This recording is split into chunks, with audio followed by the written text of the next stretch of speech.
Welcome back to Raja's journeys. ఎలా ఉన్నారు అందరూ?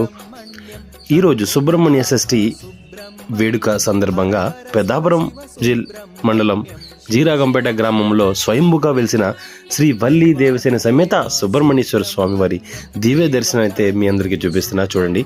ఇది మన పెద్దాపురం పట్టణంలో జీరాగంపేట గ్రామంలో స్వయంభుగా అది రాతి విగ్రహంతో ఆ స్వామివారు సుబ్రహ్మణ్య స్వామివారు వెలిచారు. ఇక్కడ ఎన్నో సంవత్సరాలుగా సుబ్రహ్మణ్య షష్ఠి వేడుకలు అంగరంగ వైభవంగా చేస్తున్నారు ఈ గ్రామ ప్రజలు. ఎంతో అద్భుతమైన దివ్య క్షేత్రం. ఈ క్షేత్రాన్ని మీరు దర్శించుకున్నట్లయితే మీ కోరికలు నెరవేరుతాయని ప్రగాఢ నమ్మకం ఇక్కడ భక్తులది. ఇక్కడికి ఎంతో మంది భక్తులు తమ చిన్నపిల్లల్ని స్వామివారి దగ్గరికి పెట్టి, చూసారా ఎలా పెడుతున్నారో, పెట్టి వాళ్ళ ఆశీస్సులు అయితే పొందాలని, ఆ స్వామివారి అనుగ్రహం మీకు ఎప్పుడు ఉంటుంది. మరి మీరు కూడా షష్ఠి వేడుకల్లో సందర్భంగా ఈ శ్రీ సుబ్రహ్మణ్యేశ్వర స్వామి వారిని దర్శించుకోవాలని